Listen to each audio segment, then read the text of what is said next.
Hello, everyone. This is Morgan, and I'm here with the Naked Without Shame show. And today we're going to be talking about the relationship between education and love. Stay tuned. Open your hearts, open up your hearts to Christ. Do not be afraid.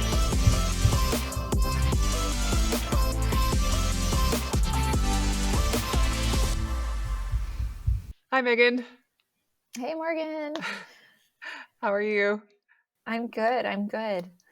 Good. I'm ready to have another talk with you about, well, really children again.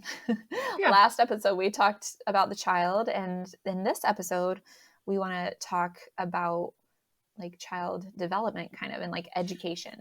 Yeah. And share our experiences with children that we've had, especially in our careers right now, and Right. how like we see like John Paul II's idea of like using love to educate and to like form a person with children in particular. So exactly.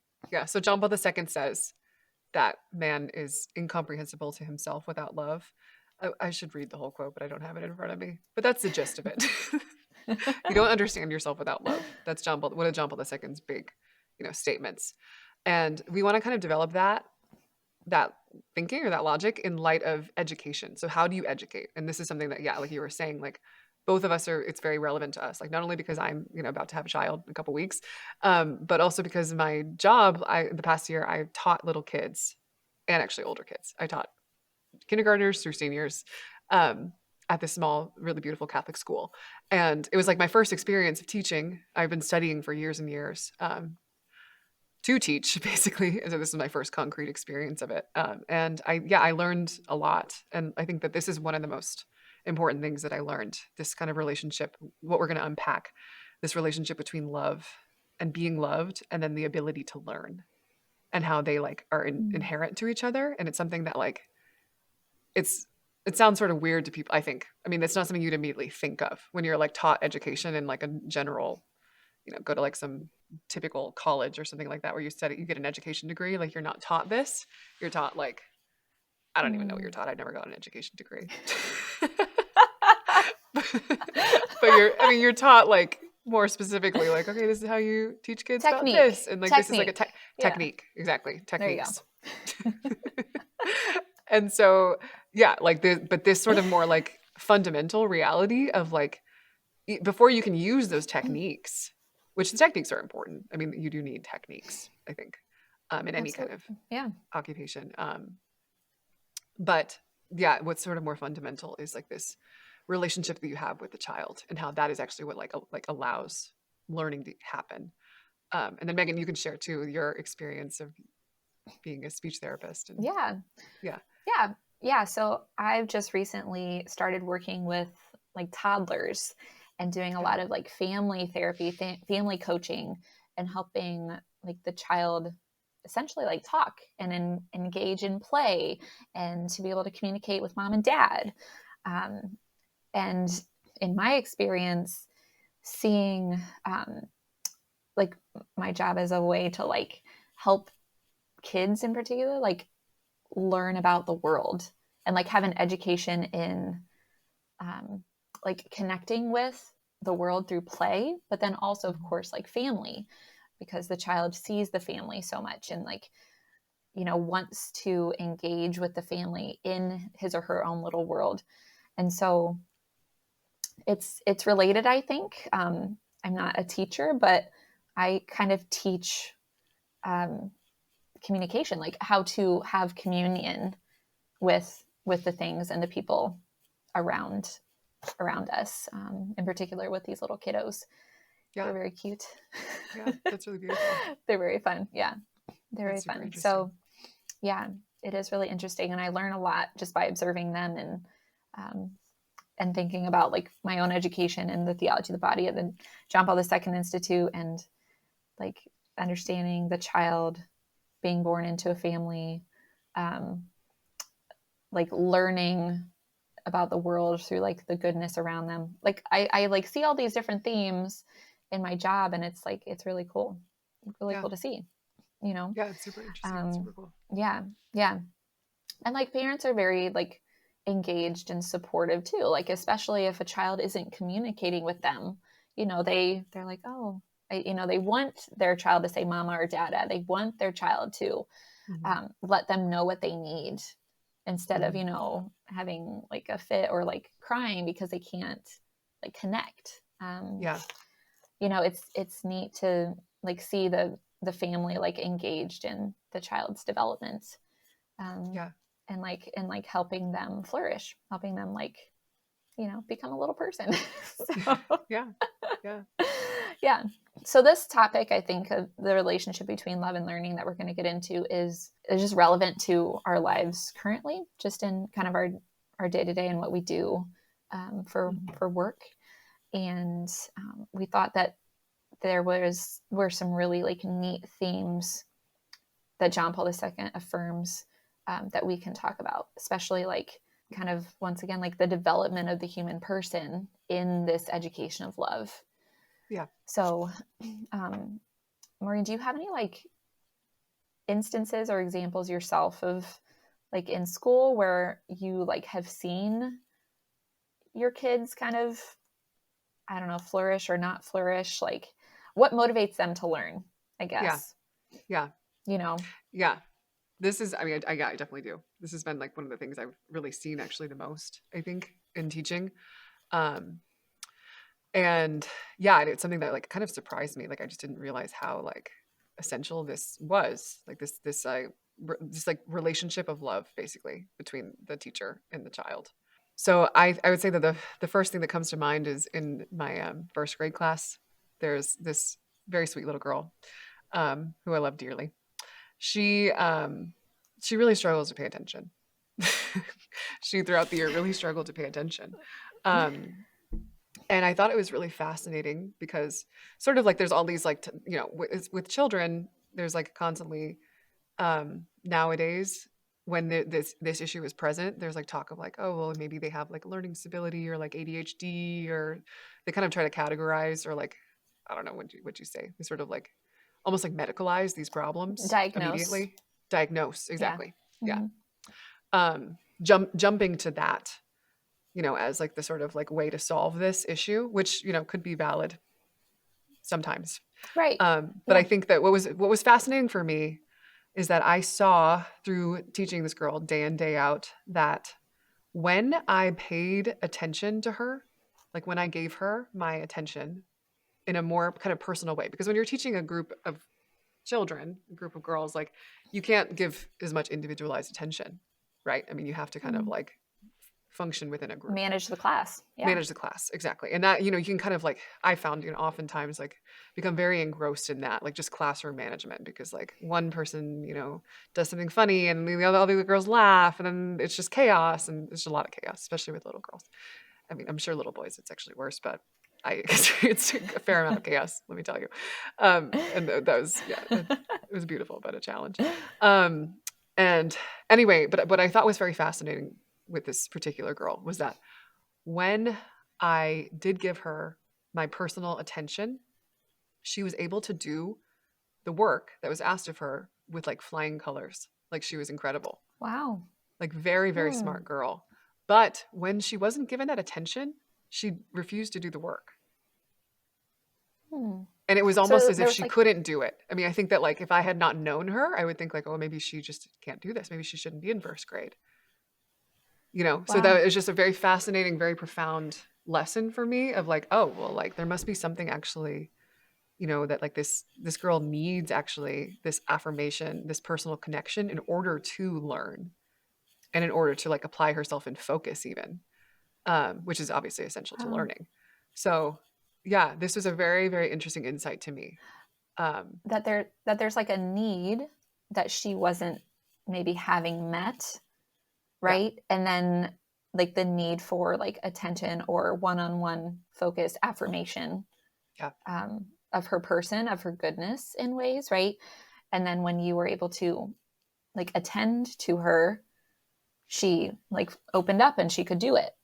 yeah, That's very interesting, as opposed to maybe like commanding or telling the child, like, you need to do this, you need to do this, focus, focus, focus. Yeah, exactly. You actually Very just easy like to like approach just get her. frustrated and Right. like, why won't you do this? Like, I know you can do it. I've seen you do it before. Why won't you do it?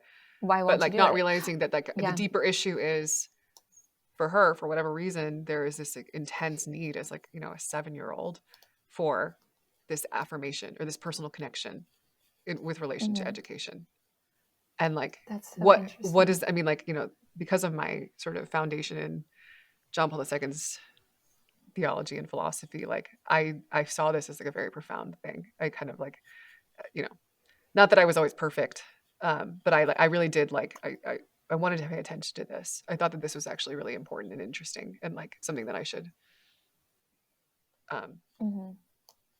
yeah, Right. affirm Yeah. and not Because, like kind of like right. squash in her like this desire to be paid attention to and loved essentially. Um Mhm. Yeah. Yeah. That's so interesting. Like that, um, what comes to mind is that this child had the abilities, like the skills to do the work, but it it needed, like, once again, these other needs met to like kind of unlock that, you know, yeah, she couldn't and that access attention. that Right. ability. Yeah. But interesting, like if you think about communion and like communicating with another, like attention to something or to a person allows you with love, like that safe space to then do and to open and to function and to grow. Yeah. Yeah, Right. exactly. Um, Yeah. because like without attention to a person or to like the things of the world, there's no point in communicating. And this is like something that I've observed like in my work, like with children. It's like Mhm. when I'm trying to get them to say mama or dada, or when I'm trying to get them to communicate even sounds like animal noises or car sounds, um, if we're both not able to pay attention to the same thing in our environment, there's not going to be a shared experience. Yeah. There's not going to be like a shared experience to even communicate about. And so like I have some kids that I just work on attention and play skills, like that we Mm. can sit down and like pay attention to something at the same time to be able to like talk about, commune about, right? Interesting. Yeah. Yeah, super interesting. So like attention, giving attention, or we could say like affirmation in a way, like we're affirming each other or we're affirming the toy we're playing with. You know, Mm. affirmation allows for, once again, like this openness to like learn and to grow. Yeah. So you're saying kind of like this is how I'm understanding it, but maybe I'm wrong. Like in your experience in speech therapy, right? Like it's not Mm-hmm. so much that like the first thing you do with these kids is like just try to teach them to speak, like Right. or just like There's, focus on like the mm-hmm. actual like language component, but like you kind of like have to go even deeper, more fundamental, and like why do we speak in general? Kind of like why do we speak? What's the point of speaking? And you're saying like it's because of this ability to be in relationship through language, right? Right. Is that what you're Yes, saying? Okay. it is. And to like be in relationship with one another, but also like to be in relationship with one another and a thing that we can like enjoy together. Yeah, that's Right. interesting. Yeah. Because if we can't like both enjoy and like commune in just even an activity, then we're not going to commune. We're not going to communicate, right? We're going to do Yeah. our own thing. And so like that's what's really interesting about play, because play is a lot of fun, and play Mhm. like gets kids motivated to like want to share things, Yeah. want to like show mom or dad like, oh, this funny thing that this toy did, or look what I can do, you know. Mhm. um, and I think that like just the notion of play and enjoyment in things and affirmation also like creates that place of love in a way. I Yeah. think that like love and play go together. Love and like ease, love and enjoyment kind of goes together for the sake of like, yeah, communing with others, communing Yeah. with people, you know. Right. It makes me So, think of attachment theory, right? mm, This sort of, I don't know who came yeah, up with attachment theory. Someone, some psychologist in the 20th century. yeah, yeah. um, but it's obviously like it's a very, yeah, I'm sure most of you heard about it. Like it's Hmm. basically this idea that like that humans are formed through their attachments, their attachment relationships, and like primarily the parents, right? They're like those Mm, the most fundamental sort of attachment relationships that we're all kind of formed in. And yeah. how you have to like the importance of secure attachment. So like this idea that if the child has secure attachment is sort of feels safe in those fundamental relationships, they then have the ability or the capacity to have interest in the world. So like you observe in little children, Ah, if they have like this sort of secure attachment, they feel safe to go encounter the world or go play with other children, right? Because right, they're sort of grounded in this experience of love, right? That then gives them right. interest in other things, right?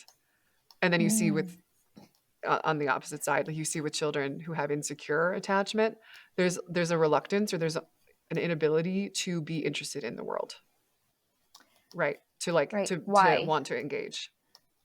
Yeah. Because there's a reluctance because there's not those attachments haven't been formed in like a secure way, is what you're saying. Yes. Yeah. Okay. Yeah. Exactly. Hmm. Wow. Yeah. Yeah, that's a good point. Yeah, I know like a very little bit about attachment theory, but Yeah. it Me makes a too. lot of sense. Yeah. But I think it like I think it goes with what we're talking about with like this relationship between love and learning because if Mhm. your caregivers like very early on in life as you develop as a child are creating once again this space to like commune with them in a playful, in a fun, in a safe, in a loving way, Mhm. then we can like, it's okay to know that we can go out and like continue to delight in the world and to enjoy the world. And Mhm. like that motivates learning. Mhm. And that Yeah. motivates like the development of the human person, you Yeah. know, to like develop a person to really be alive. And I was thinking like of my answer to like the question, like, what does it mean to be fully human? Mm. Like, kind of practically, if you ask yourself that, like, what does that feel like to you, or what does that mean? Um, in a lot of ways, when I think of it, I think of somebody who's very interested in the world and Mm. like very engaged, Yeah. like Open. very Like someone open. who's very Yes, open. Yeah. yes, Mhm. very open and like excited about things Mhm. and like and excited about seeing people and excited about you know, surprises and excited about whatever's to come. Like that to me indicates a person who has learned that like the world is good and that Mhm. like the world is love, really. Yeah. Like the world is full of love and that opens me. So there's a lot more to the answer of like what it means to be fully human. But like to me, when I Yeah. think of somebody or when I, you know, I think of like how I want to be myself, I want to be like this very engaged, like just like kind of has a zeal of life kind Mhm. of, you know, attitude. Yeah. Um, Yeah. and and so that definitely like ties into what we're saying about like education, you know, Right. like to um, have children have this space of love, you know, in your classroom, you're trying to like create an atmosphere of love to create a secure place, that secure attachment to then like just learn and grow, Yeah. you Yeah. know, that's super Exactly. cool. Yeah. And that's more primary and fundamental than like, I don't know. I guess, yeah, as a Once again, the teacher, like I technique. found myself, yeah, the technique, exactly. Like I found myself like often in this sort of like this tension of like, okay, we have all this work to do. I have to get this stuff done because this is what's expected. And yet, like, there's a more fundamental need that these children have, especially little children, I think. But even, I mean, the older girls too, like the seniors that I Right. taught, like, what's actually more important is that the relationship is affirmed between the teacher and the student. And the sort of that, like, is what actually allows for engagement. It's not just about like teaching facts, if that makes sense, Right. as like the sort It's of like a like abstract. disposition. Yeah, it's learning is like what's fundamental to A, learning is a disposition, exactly, like a disposition right.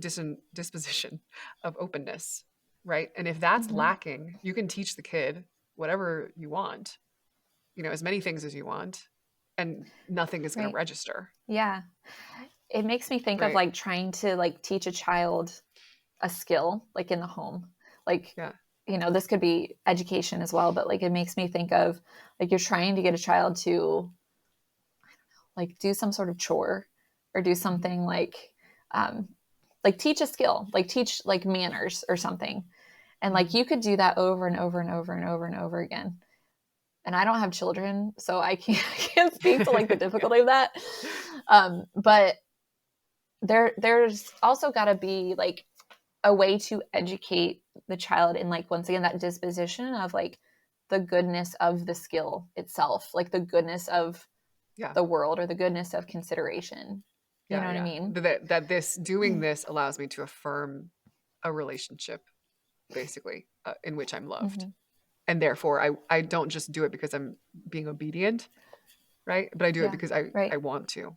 I see that it's Right. it's good too, Mm-hmm. Mm-hmm. right? And then the same thing with Yeah. school. It's like it's not just about like, okay, I want to do this so I can get A's. I mean, that only goes so far. You see that a lot. Like, It really does. Yeah. yeah, like the desire to like perform well and be successful can only take you so far. Right. But Yeah. the desire to like actually affirm what's intrinsically good about what is being taught and what you're learning, like that Mm-hmm. is just so much more valuable. Right. Yeah. It's like the question or the difference between like what the answer. Sorry, with the question of what does it mean to be human? Yeah, It's like, well, does it mean that we are a performer, or is there yeah, something we do things different? well, You know we what I mean? produce good things. Right. Yeah, Or is it there's something more to that? Like, what does it yeah, mean to be human? Yes, like morality is a piece of humanity, and we affirm that doing good things, hmm performing in a way, but there has to be something deeper than that when it comes to like human development, right, right? yeah. um it's like, yeah, how would you answer that? Yeah, no, yeah, I think the why behind it, do these things, why? I mean, what's the point? I mean, I think a lot of kids, I Hmm. mean, I would see with the seniors, like they sort of reach that point where it's like, okay, why should I do this assignment? You know, Hmm. especially like towards the end of the year when it's like the grades don't even matter anymore. Like, why would you Hmm. turn this in? And I think that that's something that I remember having to kind of also I was also confronted with at a certain age where it's like, why do I want to learn? You know, Hmm. and like it was only when I started to understand the intrinsic value of it that I saw that it was for me. It was Hmm. something valuable for me. Hmm. Um, within like yeah, for me, it was like the love of God, this experience of conversion. And then I fell in love with theology, so to Yeah. affirm that relationship, I wanted to learn. And went from being like in high school, I was a pretty good student, but like not great and like not very organized, which is, yeah, me, not super surprising still. But, but then I went from, being that way and then to being like a really good student Mm. when I realized there was a reason why I was learning what I was learning. And it was actually to Hmm. affirm this relationship. That makes sense. Yeah. So Yeah. To you recognize that the things that you wanted to learn were like good and good for yeah, you, good. and Exactly. that motivated It you. wasn't just about me like getting a good grade. It was about me Hmm. becoming more myself in learning Hmm. this. Hmm. Yeah. Right. Yeah. Yeah. And so the idea that, um, okay, so education and the child, like, once again, I feel like this theme of like the world being good is coming to mind, and like really wanting to learn because things are delightful and enjoyable. I think hmm that's like also really an important piece to that, like that ties to love, Yeah. right? So like love, I feel like there's something that you used to say, Morgan, about love and joy. Um, Hmm. Never mind. It might come to me later, but Huh. or maybe it's a Saint Therese quote. Yeah, I was gonna say, it sounds like the St. Charles quote that I love. Yeah, something about like love and joy going together. Yeah. Well, she says if you can't do something with Yeah. joy, don't do it, basically. If you can't make a sacrifice with joy, don't do it. Is that what you're thinking of? Yes, I think so. Okay. Yes. Okay. Yes. Yeah, that's what it was. Yeah, so like the notion of joy and the importance of joy in communicating something, Yeah. right? About the world and about the goodness of things and the openness that we have to the world to learn about it, to delight in it. I think it's just really, really good, really important. Yeah. So, um, yeah, that's kind of my point. I don't know. Yeah. So I guess, just as like a more practical sort of takeaway, maybe for Yeah, this episode, like sure. how does knowing this sort of change the way that you interact with children and people in general? Like, but in terms of like educating, I mean, if there's like moms out there or dads or whatever listening, Sure. like who like, Mm-hmm. I mean, I totally understand, and being a teacher, like how difficult it is to maintain this awareness with your children day in, day out, that like it's not just about like accomplishing things and like just getting through the day. And like if you when you think of it that way, it's very hard and it's constantly frustrating, right? To like they're just not, they don't want to do it, they don't do what you ask them to do, and you're like kind of against them all the time. I mean, I saw that a lot in school, how tempting that is for teachers, to be in that kind of like way of operating. Right. I don't have the experience yet as a mother, but I'm sure I will experience that. Mm-hmm. So like, how do you cultivate in yourself and just like maintain this awareness of there's something more fundamental that's the most important thing in educating children and just dealing with children in general? And like if you don't like foster this disposition in them of love, and then therefore this openness to the world, like everything you do is just going to be pointless, and you're going to constantly be at odds with them, and maybe think there's something wrong with them too. That's another thing that I'm really passionate about. Like I think most of the time, I'm not a professional, I don't know, I think most of the time there's not something wrong with children. It's really like we as adults don't understand, we can't put ourselves in their perspective well enough to help them, to form them, right? So like with all these diagnoses we were talking about earlier, I mean, again, not to like say that, they're never a real thing, but I think that like a lot of this tendency to diagnose children has to do with this inability to understand like the child's fundamental needs. And then like the different children also like express those needs differently. And those needs are different in the individual, basically. Like it's not a one size fits all model. Yeah. Education Absolutely. is not one size fits all. It has to be individualized. Yeah, it does. Yeah. But yeah, so going back to my question. Sorry. That was great. I feel like you answered your question. No, that was great. So your question then is more practically. Yeah. How do you foster this disposition, basically, in children and in yourself, like in dealing with children, informing children, like like affirming a love that leads to their openness to reality, that then causes them to like do their chores and learn and do their work, like, and be able to do that in a good way, like so they can flourish, right? Right. Yeah. I think what you said is like what came to my mind when you said, what can we do in ourselves? Like, how can we help our children, but what about ourselves? I think when it comes to like being an adult that is, in charge of children or has been given children to educate, to form into,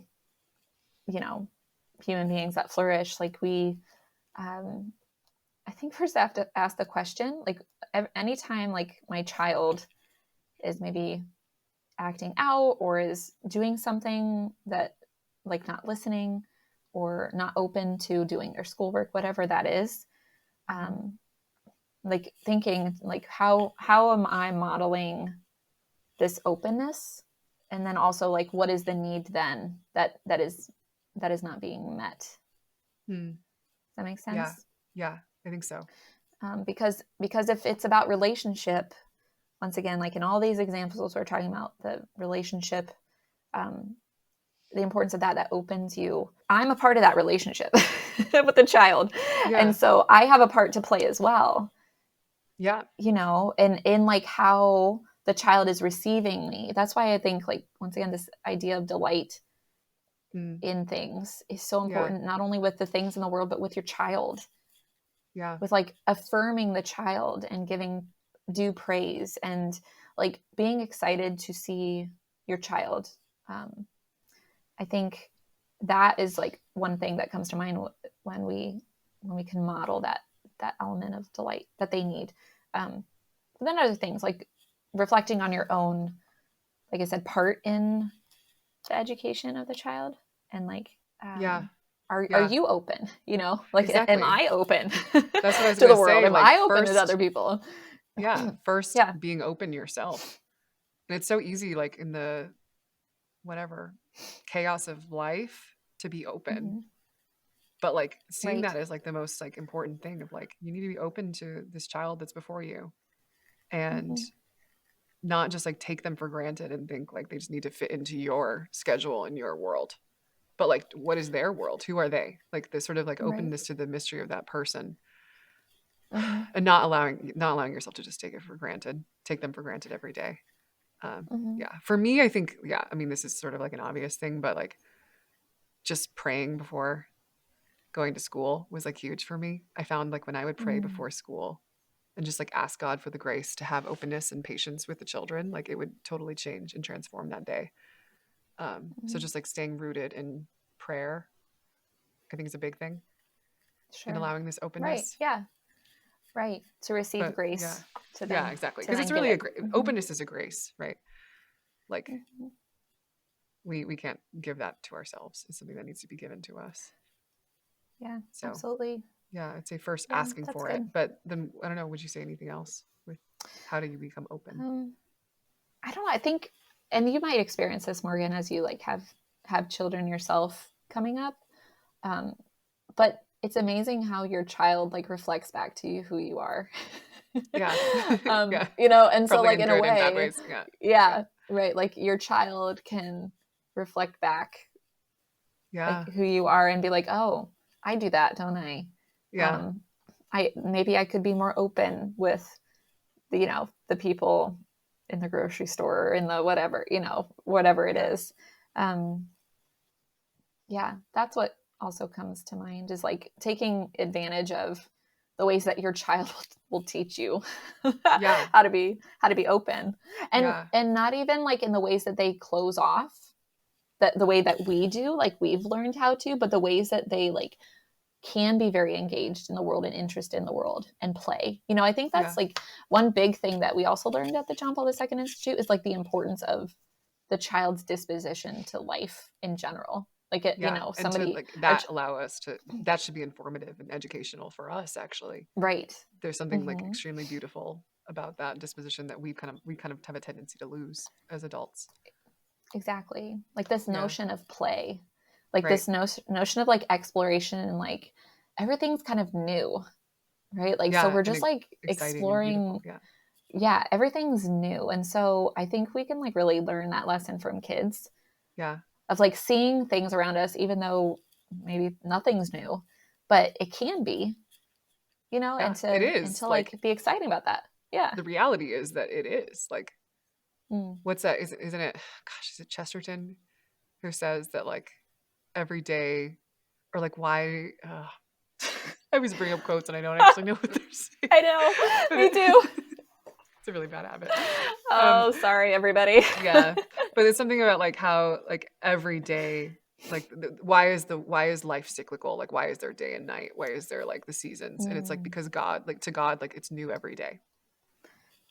Like, and it's like exciting and beautiful every single day. Like the fact that the sun rises and the fact that the sun sets is like just incredibly beautiful. And like that's like the simplicity of God, actually. Like it's, and that children mirror. Like children also have that excitement. Like when they wake up in the morning, they're just like so pumped to start the day, and we're like, oh my gosh, like let me sleep another hour, like give me coffee, like you know. Yeah, right. What comes to mind is like the repetition of daily life. That's over and over again, right? The sun rising and the sun setting. Like that happens all the time, right? What comes to mind is working with this little kiddo who I think for, oh my gosh, I couldn't even tell you how long we did this little routine. He was like upside down over the couch, and I couldn't see him, and I was pretending to like not be able to see him. I said, Yeah. where are you? Where are you? And then he like jumped up and said, boo. And I said, you scared me. And we did that over and over. But he was learning boo, and we were adding in other sounds and words, you know. He would say more, so and but for him, every time it was like so fun. Good. And we probably did it for like maybe like 20 minutes. It was a really long, it was like That's over hilarious. And over and over, maybe even longer.